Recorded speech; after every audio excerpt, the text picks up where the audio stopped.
All right, we good. So anyway, Peter has snuck into this place that Jesus didn't tell him to follow him into, and people are starting to recognize him, and he's denying him, just like Jesus said he would. Because Peter followed his emotions, they brought him to a place where he was off balance and not really sure how to react. So his fear of being discovered made him deny him. That's a real thing people need to think about. How are you acting when you think the homie or the person you're in love with or your family when you think they don't know?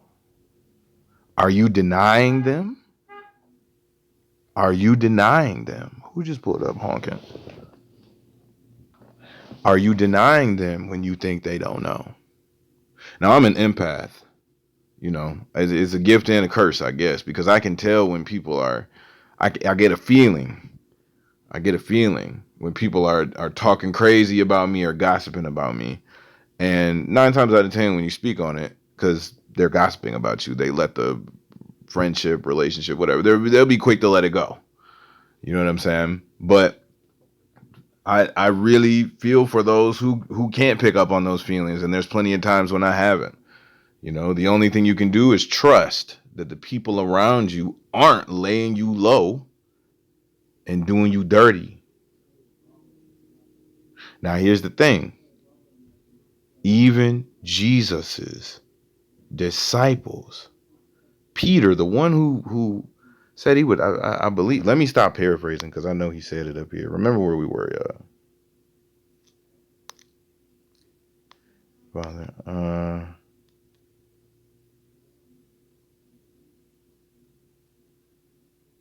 Was it Peter who said it? That's why I'm trying to look.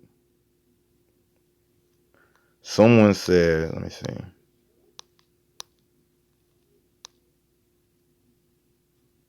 Strife among them, they argued. Here we go. Oh, Simon. Jesus was warning Simon, and unto him and said, this is where he tells Peter, I tell thee, Peter, the cock shall not crow this day before that thou shalt thrice deny that thou knowest me. Pause if you play the pause game. So let's fast forward. Peter has followed him. 1, and he denied him, saying, Woman, I know him not. A maid saw his face after he followed Jesus and after they took him. After a little while, another saw him. He said, Thou art also of them. And Peter said, Man, I am not. The man is funny. He capitalized it too. Man. And about the space of 1 hour after another confidently affirmed, saying of a truth, This fellow also was with him, for he is a Galilean. And Peter said, Man, I know not what thou sayest. And immediately, while he yet spake, the cock crew. And the Lord turned and looked upon Peter. Now imagine that. Peter he's journeyed with Jesus all these times. He's heard Jesus say multiple times, You are going to betray me. And you got to believe in his mind, he's thinking, man, I would never do that. I never do that. But he got in a situation, Peter got in a situation he wasn't prepared for. Following when he wasn't told he needed to follow.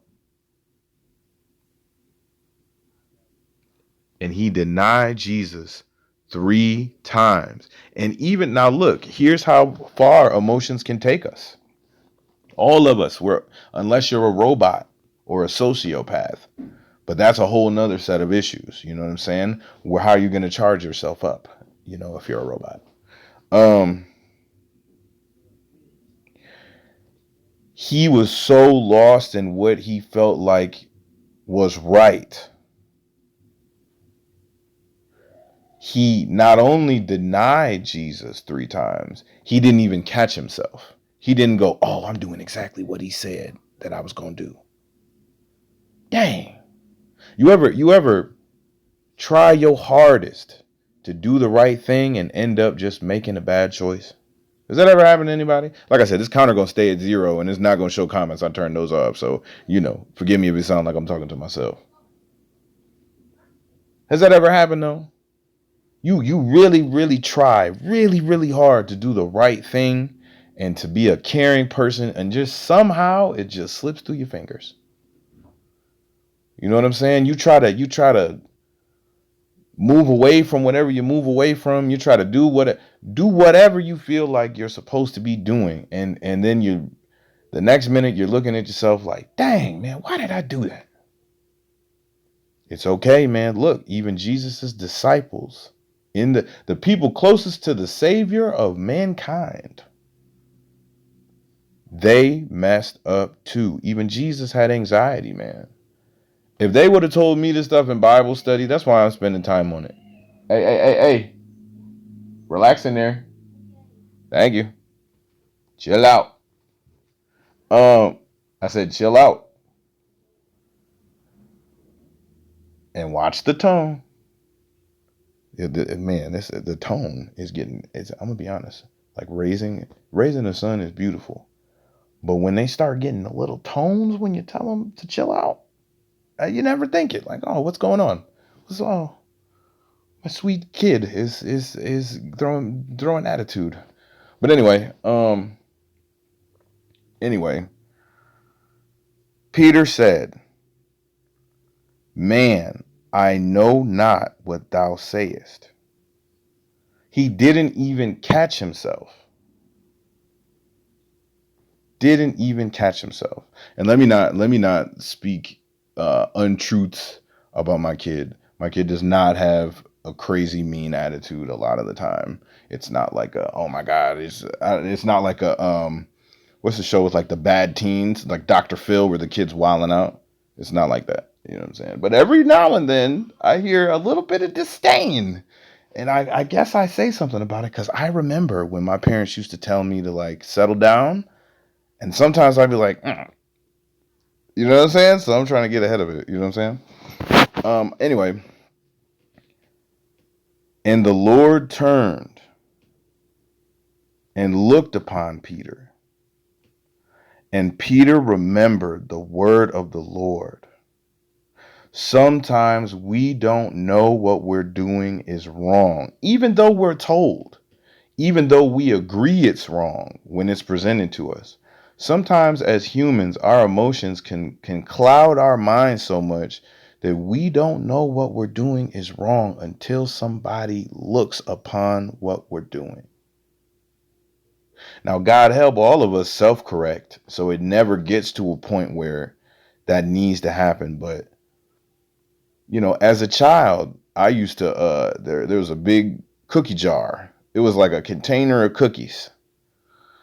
And I remember I could have 2 after dinner. Maybe 3, you know what I'm saying, if I was really on my square that day. But after my parents went to sleep and my siblings went to sleep, sometimes I would act like I wanted to get a drink of water, right? I don't even know if my mama know this. And I will go into the kitchen and I will grab a handful of cookies.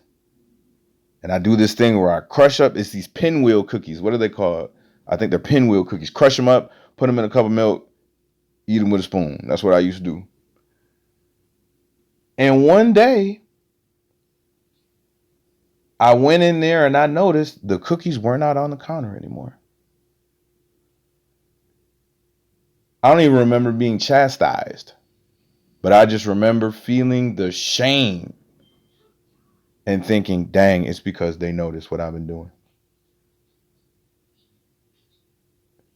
And I wish I could say that now I just buy like whole packs of pinwheel cookies and my son just get his own row and then I get 3 rows. That's how it works. You know what I'm saying? But yeah, man, sometimes it takes someone to look upon what you're doing or for you to feel like what you're doing is being noticed for you to check yourself, man. Even when you know better. I like that this is depicted. This is if it's writing, this is great writing to me, character writing. If it's a show, this is great writing to me, man. So many shows and things we see. I mean, we're starting to see more flawed characters and multi-dimensional characters, but we see just the ride or die person, the sneaky person, or the villain, right? But we don't see the person who's a ride or die crew member who makes a mistake, who just gets so caught up in the moment that they just make a mistake.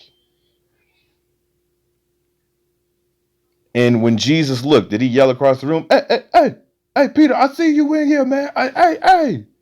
He didn't say that. He didn't put him on blast, did he? He didn't ignore it.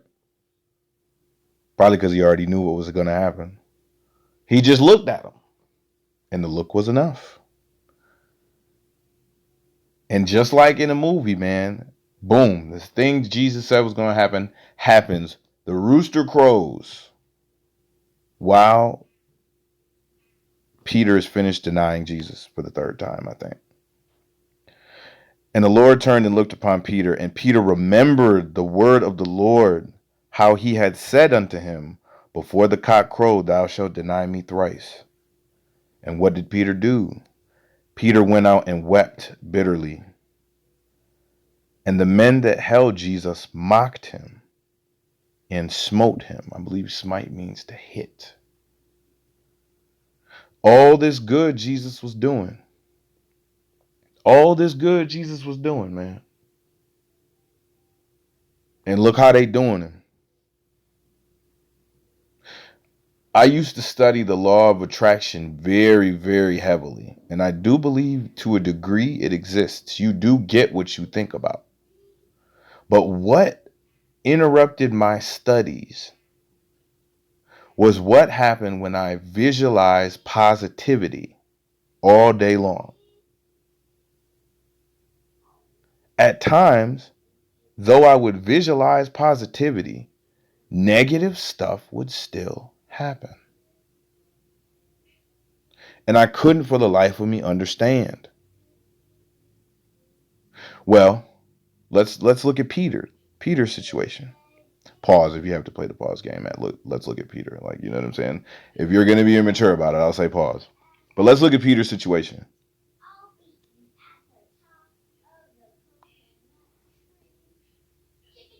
Son. All right. We're going to go. Look, you guys are coming with me.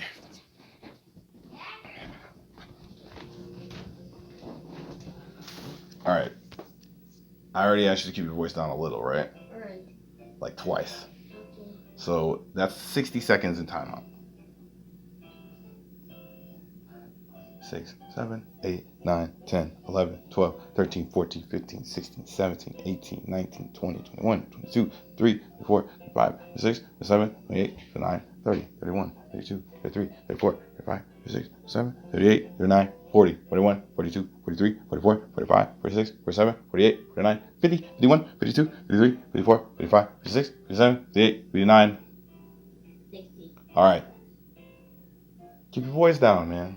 Now look, we both got loud voices, so you got the 60-second timeout because I had to tell you 3 times. I'm going to close your door. All right? So now you can sing, and I can stream, and everything's good. Dinner will be done soon. All right. Uh-oh.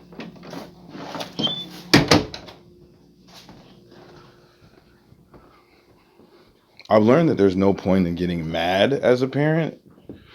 It doesn't do anything except stress you out. And I gotta watch my blood pressure. Okay.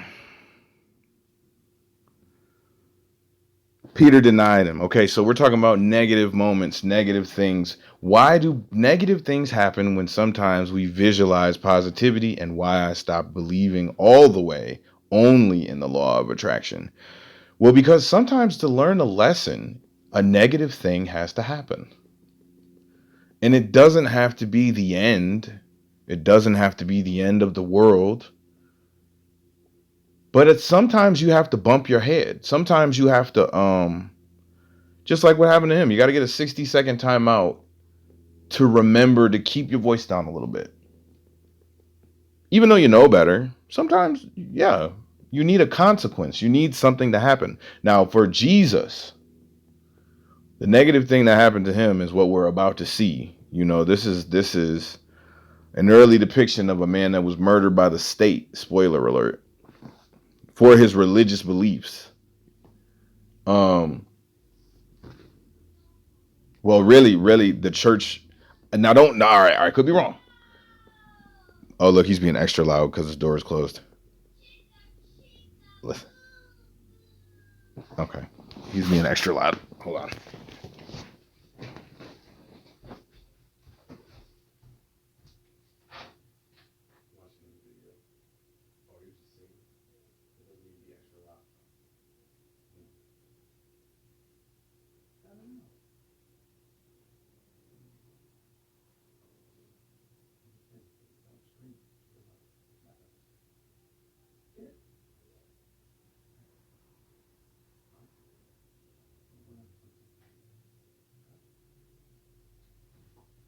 You sure? You sure? You sure? Okay. You sure? You're sure? You're sure? Okay. All right. I'll let you know when dinner's ready.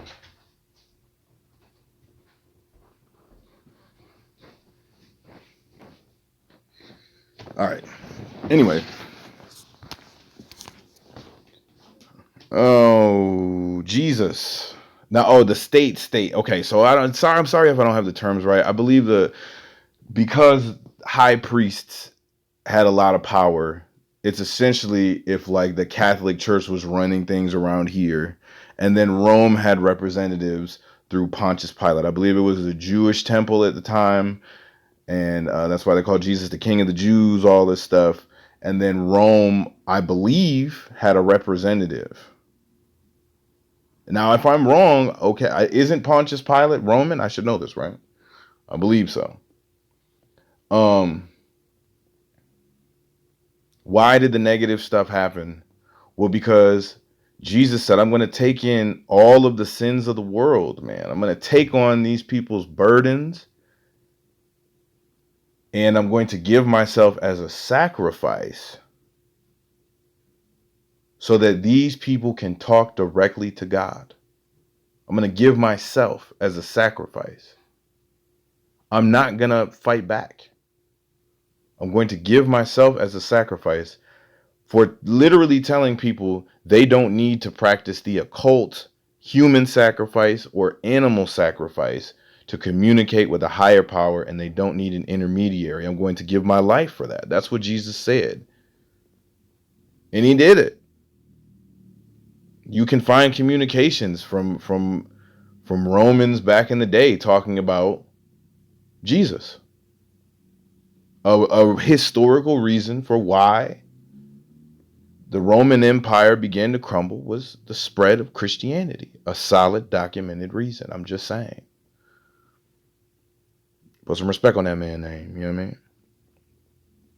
But the negative sometimes has to happen for the blessing to get there. If everything was perfect, would we know it? You know what I mean? If everything was perfect, would we know that it was perfect? Or wouldn't it just be normal? Someone needs to make a movie about that. What is that? No, Pleasantville is not that. That's different. But a movie where everything is completely perfect and someone has to mess up to feel something or something like that. Equilibrium is kind of close to that, but that's dystopian. Anyway, and Peter wept. He experienced that shame. They mocked Jesus and smote him. And when they had blindfolded him, they struck him on the face and asked him, saying, Prophecy, who is it that smote thee? They're mocking him. Now, this is after he just healed somebody's ear who got chopped off. But they still hating, man. To your haters, it will never be enough. To your haters, it will never be enough. Stop trying to satisfy your haters. You know what I mean? That's what that tells me.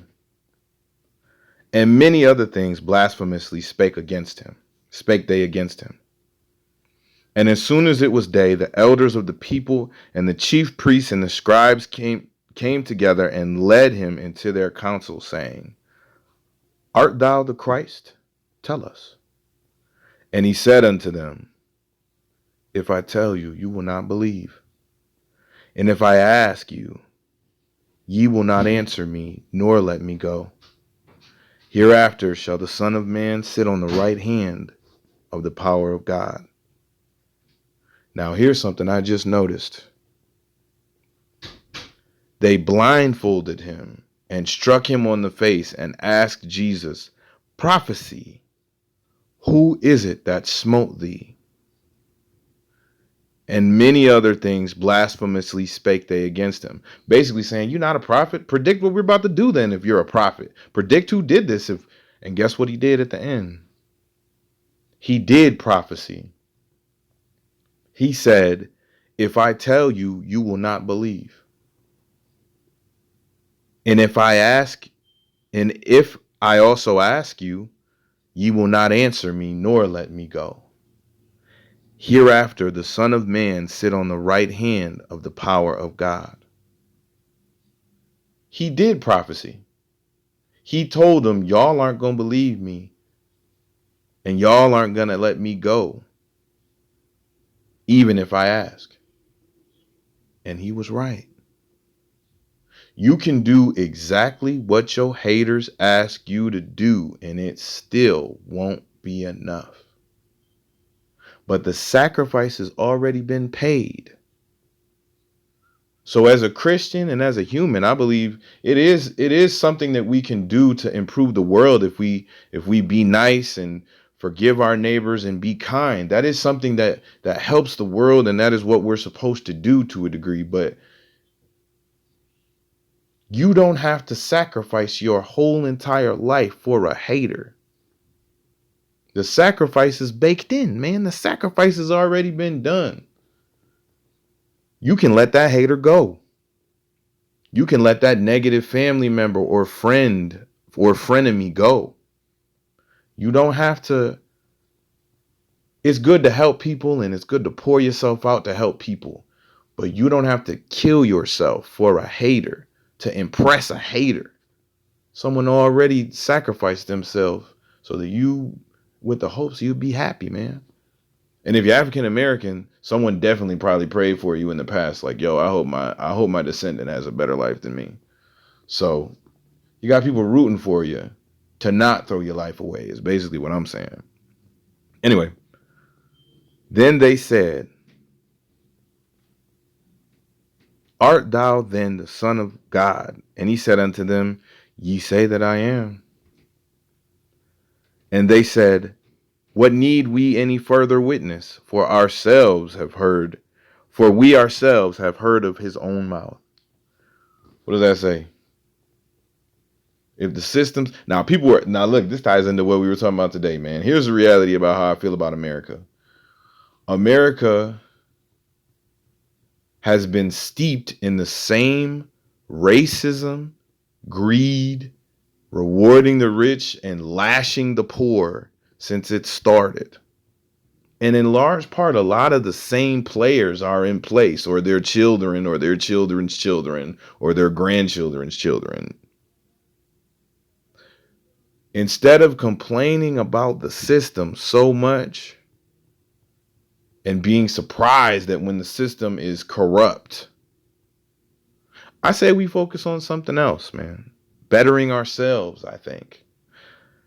Jesus did what they asked. They still mocked him. And then they kind of just found what they wanted, kept it going. They didn't say, what are you actually doing to hurt us? They didn't say that. Are you hurting people? They didn't say that. They just judge and jury right there.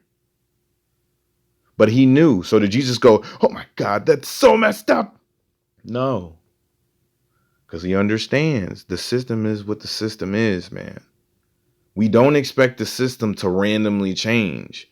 We can change the system, though. Yeah, all right. Keep it going. Oh, they putting the ad on the Bible study. Sick. Weeble is putting the ad on the Bible study. Is sick. All right, let's keep going. And the whole multitude of them arose and led him unto Pilate. And they began to accuse him, saying, we found this fellow perverting the nation and forbidding to give tribute to Caesar. To who, historians?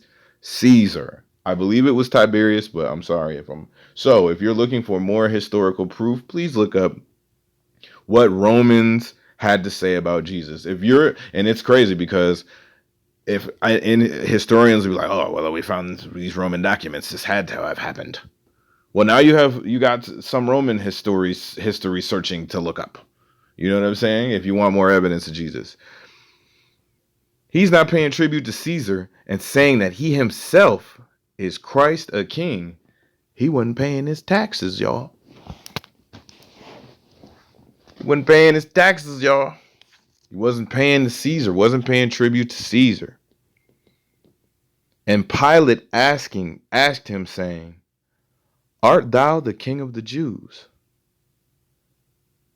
And he answered him and said, thou sayest it. Then Pilate said to the chief priests and to the people, I find no fault in this man. What did he say? I find no fault in this man. Even Pilate, a representative of Rome, not tripping off Jesus. Not tripping. But then what happened?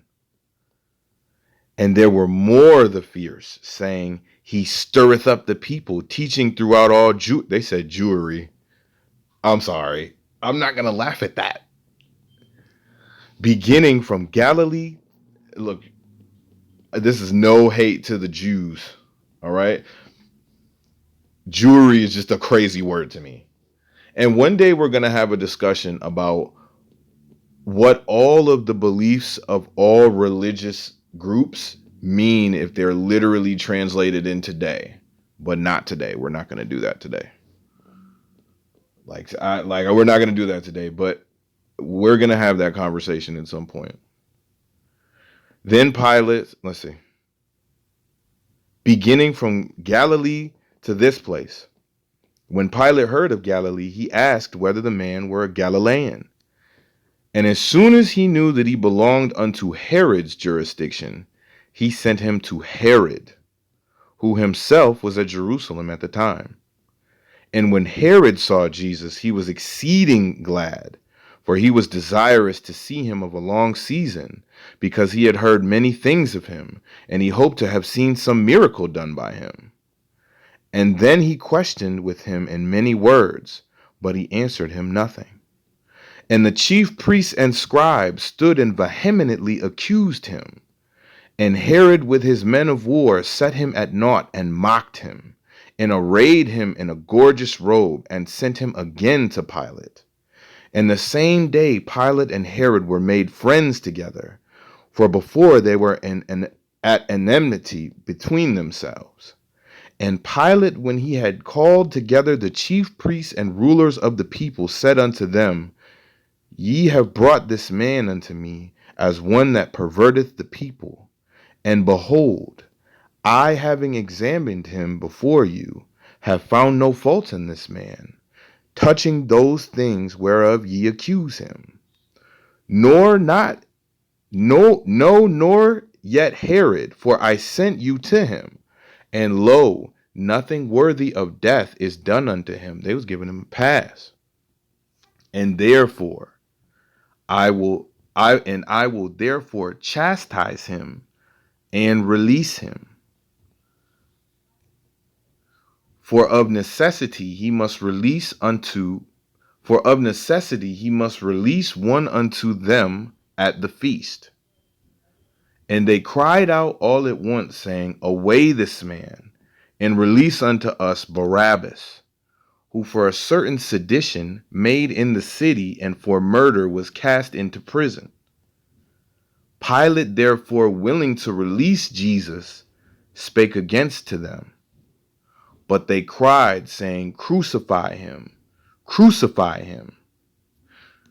So all this behind the scenes stuff is happening that they're showing. All these people in high places. Herod wanted to see a miracle.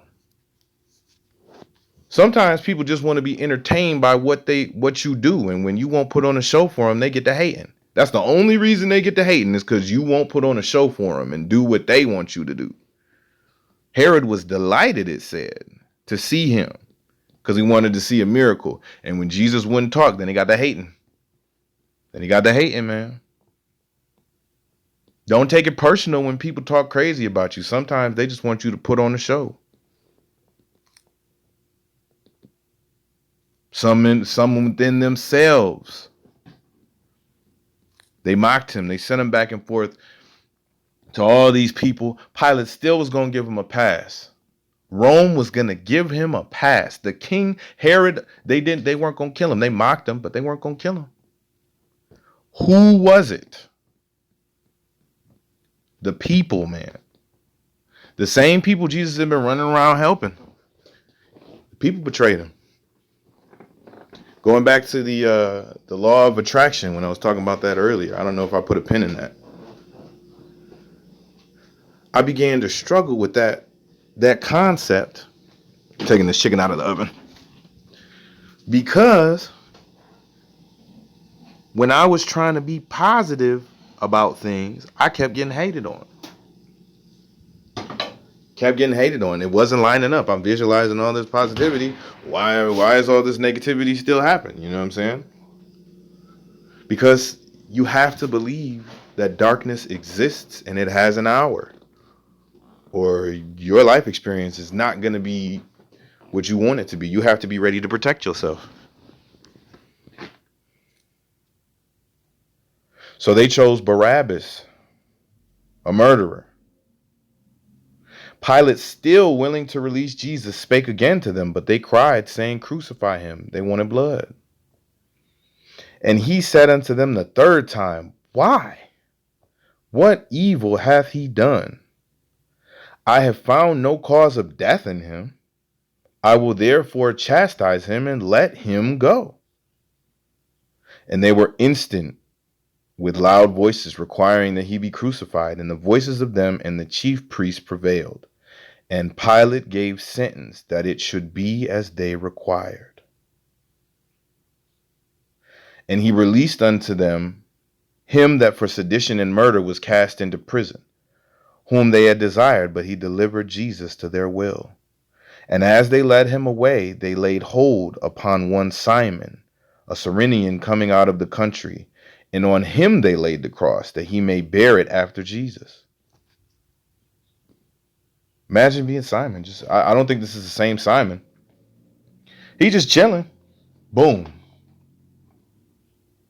Bear this cross. Are you strong enough to help a stranger? He could have said no. Now they might have done something crazy to him if he said no. But because he chose to help a stranger, he was able to bear Jesus's load just a little. To help just a little. Pause if you're playing the pause game, to bear the load. But to help just a little. He was able to help Jesus just a little. Sometimes when you choose to help a stranger, even if it seems like it's making you go out of your way, you never know who you could be helping. You never know whose life you might be making just a little bit easier, man, by helping a stranger. And there followed him a great company. And I'm sorry if it's the same Simon, you guys can check me later. But that's what I get from that. Sometimes people will want to crucify you simply for interrupting their regular flow. Whether it's right or wrong, going against the grain in family situations, friendship situations, relationship I almost said situations, can be all that they need to hate on you, even if you're saying the right thing. Now, I would quickly get away from those people, and if they're family members, God bless them, because that's messed up. But if anyone makes you feel like you're crazy for speaking up, probably not the best environment, man. Jesus spoke up. Now, he also stayed silent when they were hating on him. But when it came to his people, he let them know one of you is going to betray me, man. He held them accountable, even when they couldn't see it themselves, man. He spoke up.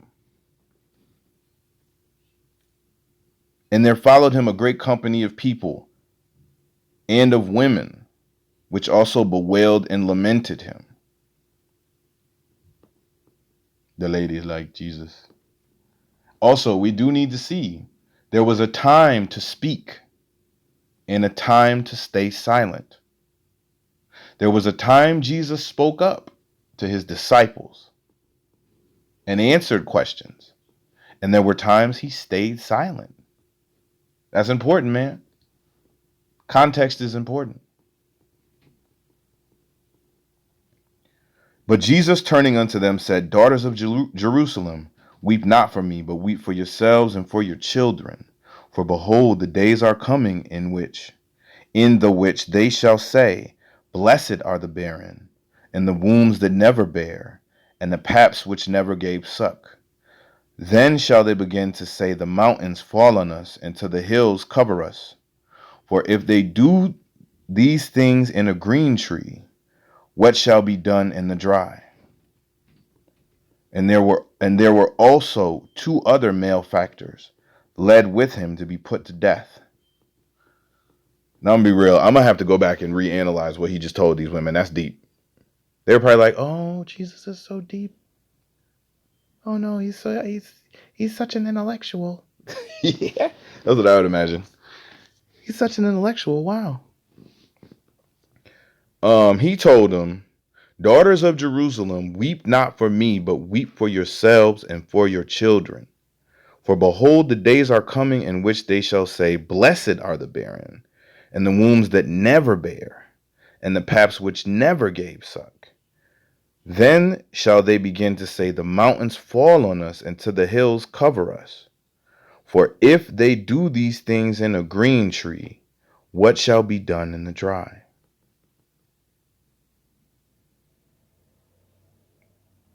There will come a time which they shall say, Blessed are the barren, and the wombs that never bare, and the paps which never gave suck. That's a reoccurring theme that I notice. I believe it says the last shall be first at one point. The world says the most openly prosperous are the ones who we should be focusing on and looking at. But Jesus is always saying, no, it's the ones that you overlook, the ones that the way that you don't think is going to work out sometimes. The ones that you count the least, there's going to come a day when they are counted first, when they are blessed. All right.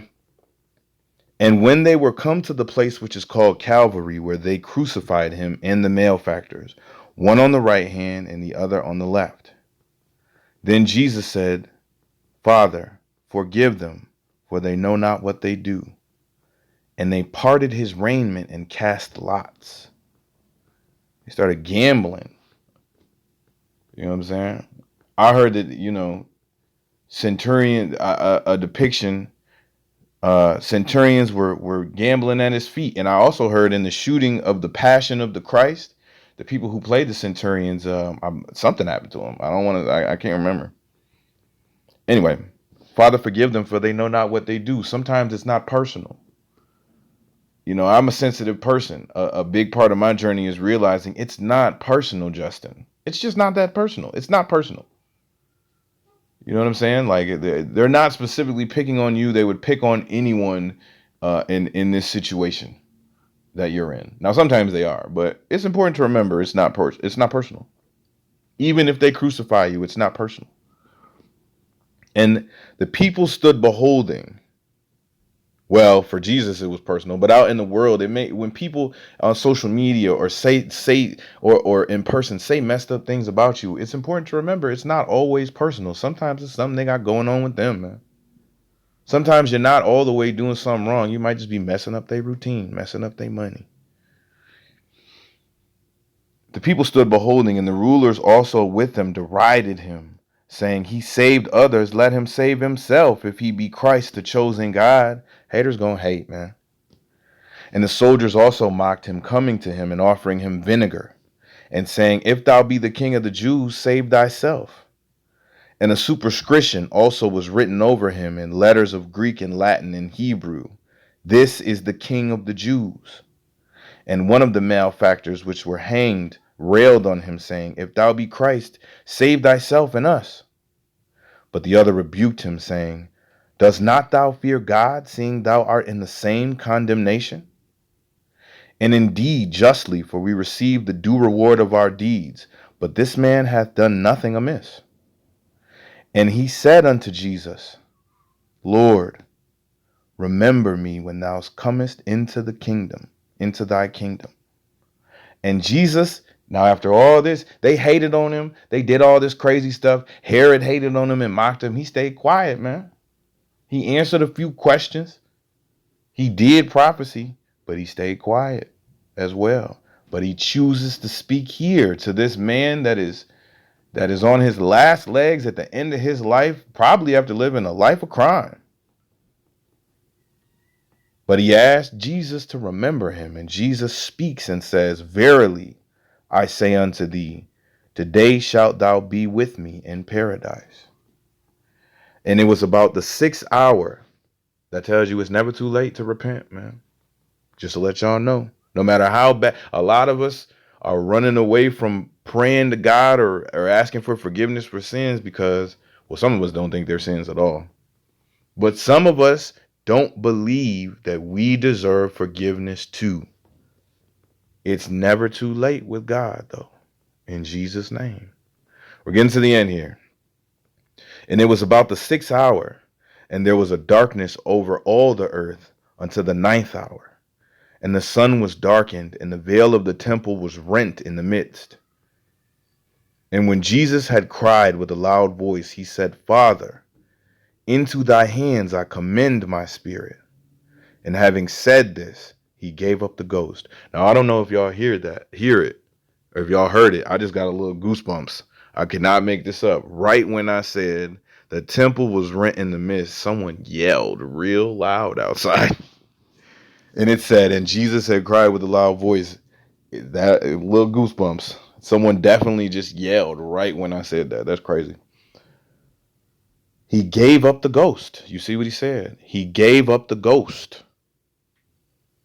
Now, when the centurion saw what was done, he glorified God, saying, Certainly this was a righteous man. And all the people that came together to that sight, beholding the things which were done, smote their breasts and returned. And all his acquaintance and the women that followed him from Galilee stood afar off, beholding these things.